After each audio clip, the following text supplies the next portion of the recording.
Imagine a thriving Jewish community in the heart of East Africa, where synagogues once stood proud and merchants helped build a bustling port city. Today, we're uncovering the forgotten story of Djibouti's Jewish community, from their arrival in the 1880s to their dramatic departure in 1949. You know, what's fascinating about this story is how it begins with the French development of Djibouti's port in the late 19th century. The first Jews arrived from Yemen, specifically from the British protectorate of Aden.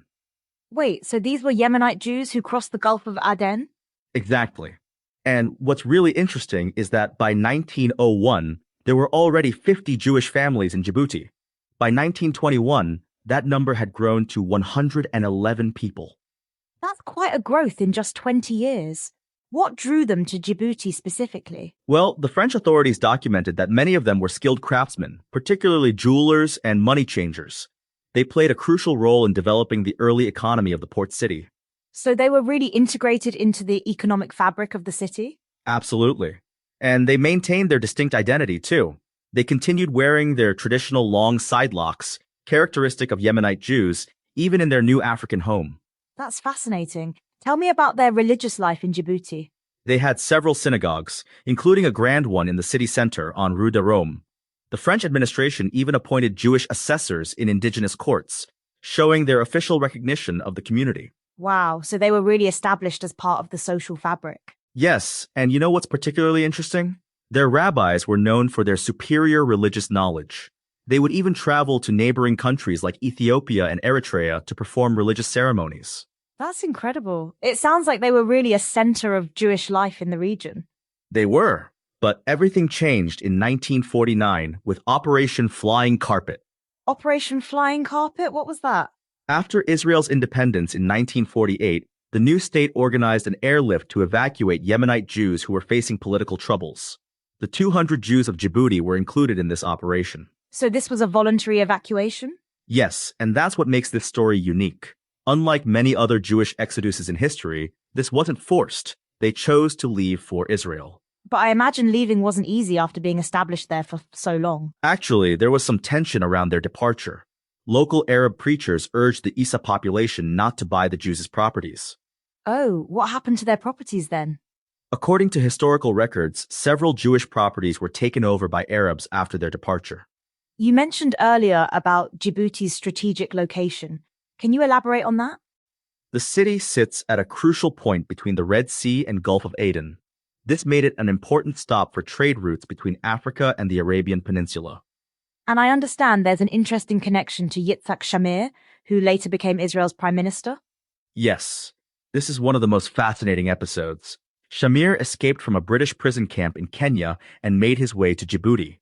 How did he manage that? He hid in a laundry cart to escape the camp, then made his way to Djibouti, where he became a stowaway on a ship. The ship's captain, who happened to be Jewish, helped him reach freedom. That's incredible. What remains of the Jewish presence in Djibouti today?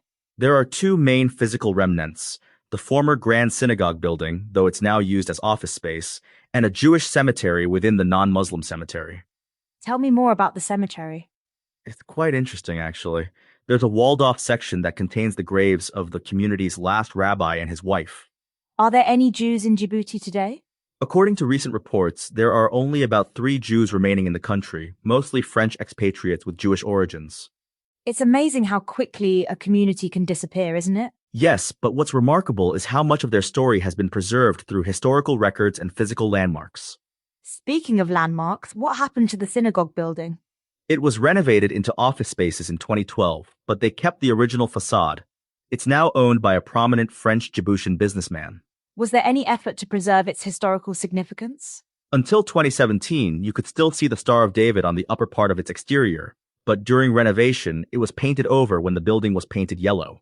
That's quite symbolic of how this history is slowly fading away. True, but it's worth noting that the building still serves as an informal historical landmark for the former Jewish community. Let's talk about their daily life. What kind of businesses did they run? In 1902, French authorities recorded 11 Jewish merchants. They were primarily money changers and jewelers, but they were also known for their craftsmanship. And they maintained their religious traditions throughout their time there? Yes, they were quite observant. Their rabbis were so respected that they would travel to other Jewish communities in the region to perform religious ceremonies. It's fascinating how they maintained these connections across such vast distances. Absolutely. The Jewish communities in the Horn of Africa formed a remarkable network, supporting each other despite being separated by hundreds of miles. Did they interact much with the local Muslim population? They did, particularly in trade. Interestingly, they arrived around the same time as many Yemeni Muslims, though the French administration didn't view them as a single Arabian group. That's interesting. How did the French authorities treat them? The French administration actually gave them quite a bit of recognition, including appointing Jewish assessors in local courts. So they were really integrated into the colonial administration? Yes, while maintaining their distinct identity. It was quite a unique situation for that time period. What motivated them to leave all this behind in 1949? The establishment of Israel created a powerful pull factor. Many Yemenite Jews had a strong tradition of longing for the land of Israel. Was it a difficult decision for them? According to accounts, it was remarkably unanimous. As one source put it, one day a plane came from Aden and we all got on. That's quite poetic, actually. It is. And it really captures the sense of destiny they felt about returning to Israel. Do any families from Djibouti maintain connections to their former home? There's very little documentation of ongoing connections. Most families fully integrated into Israeli society after their arrival. It's remarkable how completely this chapter of history closed. Yes, but the physical remnants, the synagogue building and the cemetery, stand as silent witnesses to this fascinating period. As we wrap up, what do you think is the most important lesson from this story?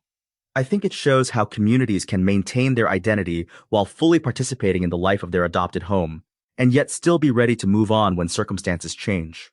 That's a powerful message about both roots and adaptability. Exactly. And while the community may be gone, their legacy lives on in the very fabric of Djibouti's early development as a major port city. Thank you for sharing this fascinating story.